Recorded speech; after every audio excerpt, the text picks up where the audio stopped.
Oi, gente, então, a aula de hoje vai ser sobre respiração celular. Eu vou falar um pouco mais sobre isso. E eu queria também falar sobre a última aula, que na verdade acabaram sendo duas, e pode parecer que ela ficou meio cortada, assim, porque ela realmente ficou, ia gravar uma só que quando eu vi, a aula ficou muito grande, deu uns 22 minutos, eu tive que cortar em duas, então, tipo, eu vou começar falando assim do nada, mas é porque ela foi cortada, só que ela ficou boa. Aí eu achei que ia ser melhor só cortar mesmo do que regravar as duas, sabe? Então, vai que começar essa aula. Como eu disse, ela é sobre a respiração celular. Primeiro, eu vou falar o que é de fato essa respiração celular, como que ela se caracteriza. Na verdade, ela é basicamente a transformação de um composto orgânico em energia. E esse composto orgânico ele pode ser desde glicose, amido, proteína também, em energia que a gente vai utilizar no nosso metabolismo, nas nossas atividades diárias. E eu vou falar tudo aqui com base como se fosse a glicose, porque ela é a mais comum, é a mais utilizada também, e por isso que vai ser ela em todas as próximas etapas que eu vou falar. Ela pode ser, esse tipo de respiração, pode ser aeróbico ou anaeróbico. O aeróbico, ele é caracterizado pela utilização de oxigênio, enquanto no anaeróbico você não tem esse oxigênio sendo utilizado. E como eu vou falar também, tanto no aeróbico quanto no anaeróbico, você apresenta a fase da glicólise, que é a que eu vou explicar agora, mas só para saber que nos dois tipos de respiração você tem essa fase que ela é feita da mesma forma, ela é igual. Então vamos lá. Aqui a gente tem a glicólise, a glicose, né, que ela já foi consumida, você já tem ela no seu corpo, e ela vai passar por um processo de oxidação incompleto, onde ela vai ser quebrada e vai dar origem a dois ácidos pirúvicos ou piruvatos. E nesse processo em que ela é quebrada, dando origem aos dois piruvatos, ela vai também produzir duas moléculas de ATP e duas moléculas de NAD+. Só que essas duas moléculas de NAD+, elas se ligam a um elétron, formando duas moléculas de NADH. Então, vamos lá, só para recapitular. Como resultado da glicólise, a gente tem dois ácidos pirúvicos, dois ATPs e dois NADHs. É sempre muito importante, ao longo de cada processo da respiração celular, a gente ter bem claro o que ele gera, qual o resultado de cada um, para no final fazer um pouco mais de sentido, para a gente conseguir associar melhor o quanto cada ATP foi formado em cada fase, em qual etapa da respiração. Então, agora, essa fase aqui, a partir de agora, nos próximos 3 slides seguintes, tudo está relacionado à respiração celular aeróbica, que é aquela que a gente utiliza o oxigênio. E eu vou falar um pouco melhor aqui. Como eu disse anteriormente, na glicólise, a gente tem a formação de dois ácidos pirúvicos. Então, eu vou pegar um ácido pirúvico desses e usar como exemplo aqui no resto de todo o processo. Então, vamos lá. Você tem esse um ácido pirúvico e ele apresenta três moléculas de carbono, que representadas por essas bolinhas, 1, 2 e 3. E aí, em um determinado momento, ele vai perder uma dessas moléculas de carbono na forma de CO2, que está aqui. E ele vai ficar só com duas. E o nome desse composto aqui é acetil. Esse acetil ele vai se ligar com uma coenzima A. E ao mesmo tempo que ele se liga com uma coenzima A, ele também vai liberar um NADH. Ele vai fazer com que haja a formação de um NADH. Então, esse acetil, junto com a coenzima A, ele vai formar a acetilcoenzima A. E aí, ao final dessa formação, a gente tem a formação de uma acetilcoenzima A e a formação de um NADH também. E lembrando que isso é para cada ácido pirúvico que foi originado depois da glicólise, que é o resultado da glicólise. Então, como a gente tem dois ácidos pirúvicos, a gente também vai ter a formação de duas acetilcoenzimas A e de dois NADHs a mais. Então, agora aqui, entrando no ciclo de Krebs, a gente tem, a única parte que vai entrar nesse ciclo de Krebs é a acetilcoenzima A, que foi formada lá, foi formada a partir do piruvato. Eu só queria deixar claro que esses nomes aqui, eles não são tão importantes assim, você não precisa ter decorado.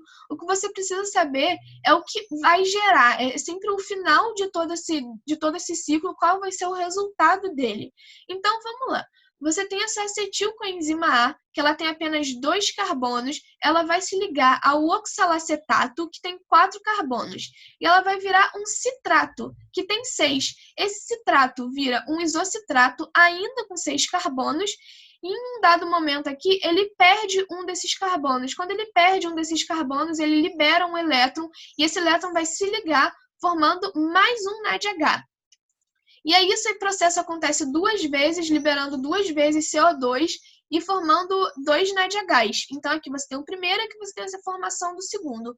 Em um outro dado momento, que é aqui, que é a succinil-CoA, com 4 carbonos, quando ele vira succinato, também com 4 carbonos, ele libera um GTP, que esse GTP ele é transformado em ATP. Então até agora a gente tem 2 NADHs e um ATP. Futuramente, esse succinato, ele forma um fumarato, e esse fumarato, nessa formação, ele libera um FADH. E aí, esse fumarato vai virar um malatato, o malatato vai virar um oxalacetato, que é aquele que inicia. Nesse processo aqui, ele vai formar outro NADH. Então, a gente tem que ter em mente que, para cada acetilcoenzima, que no caso são 2, porque foram formados 2 piruvatos, então, para cada uma dessas acetil, a gente tem a formação de 1, 2, 3 NADHs, um FADH e um ATP. Só que como são 2, no total, então, a gente vai ter 6 NADHs, 2 FADHs e 2 ATPs. Se a gente somar todos os NADHs e todos os ATPs que a gente tem desde a glicólise até agora, a gente vai ter um total de 2 FADHs, de 10 NADHs e de 2 ATPs, que foram formados agora.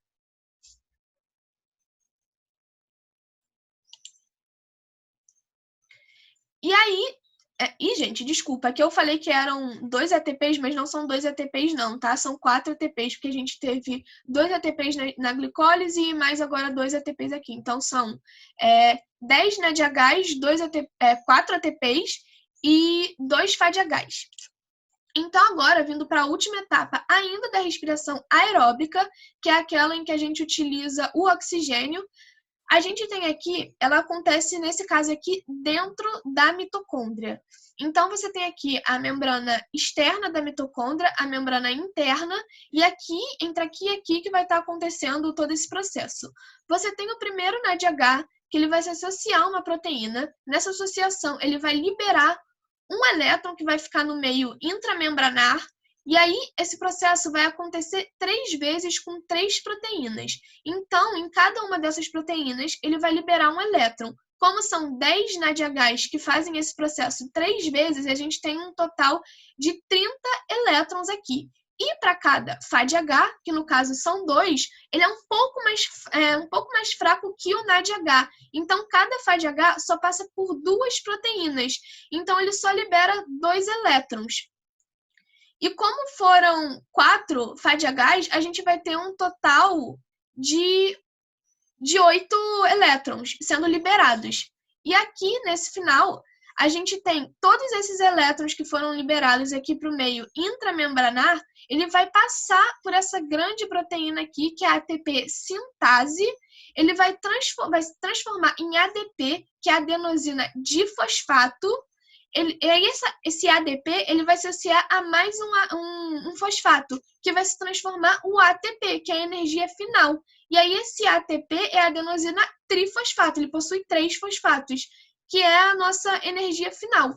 Então, se você somar todos os ATPs que a gente teve ao longo desse processo, a gente tem um total de 38 ATPs.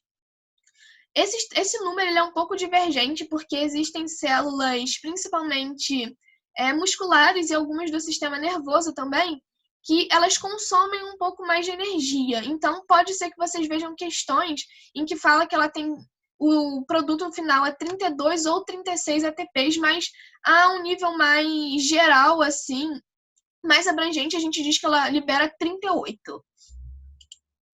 E aqui, como eu disse lá inicialmente, que a gente tinha a respiração aeróbica, que é a com oxigênio, e a anaeróbica, que é a sem oxigênio, eu vou falar agora da anaeróbica. Eu já tinha explicado que a glicólise, ela é comum nesses dois processos. Então, você tem a glicose, que vai originar 2 piruvatos, que vai originar 2 NADH e 2 ATPs. E isso se repete, isso é exatamente igual. Só que aí, esses 2 piruvatos, eles vão se ligar a um elétron do NADH. E aí, de acordo com o resultado que você tem, aqui no caso são 2 lactatos, então a gente tem uma fermentação de lactose. Peraí, de lactose? É uma fermentação láctica, na verdade, desculpa, uma fermentação láctica. Caso você tenha 2 alcoóis, você tem uma fermentação alcoólica. Caso você tenha 2 acetilos, você tem uma fermentação acética. Então, é assim que você vê qual é o tipo de fermentação. É de acordo com esse resultado aqui. Agora, para recapitular e deixar um pouco mais claro essa diferença entre a respiração celular aeróbica e a fermentação também, que no caso é anaeróbica, eu fiz esse meio que como se fosse um esqueminha aqui sobre as principais diferenças. Então, vamos lá. A oxidação ela é completa na aeróbica, já que você tem a oxidação incompleta na glicólise, mas na aeróbica você tem a continuação com o ciclo de Krebs e o resto da respiração celular. E aí isso faz com que a oxidação ela se complete. Já na anaeróbica, essa aqui, você não tem essa continuação da oxidação, então ela é sempre incompleta. No caso da aeróbica, como eu já disse, você tem a utilização de oxigênio, e no caso da anaeróbica, você não tem a utilização desse oxigênio, como a produção de ATP na aeróbica ela é muito maior, ela é cerca de 38 ATPs, já na aeróbica é apenas de 2 ATPs, que é ali o resultado da glicólise, e a aeróbica ela ocorre no citoplasma e na mitocôndria, enquanto a anaeróbica é apenas no citoplasma, já que só faz parte dele o processo de glicólise, e a glicólise ela ocorre no citoplasma. E o ciclo de Krebs e o término da oxidação, o término da respiração celular, ele ocorre dentro da mitocôndria. Então é isso, gente. Eu sei que a aula de hoje ela foi um pouco mais densa, ela tem uma quantidade um pouco maior de nomes, mas o principal é vocês sempre focarem no número, na quantidade de produto que gera em cada uma dessas fases, que fica bem mais tranquilo. Espero que vocês tenham gostado e é isso. Tchau, tchau!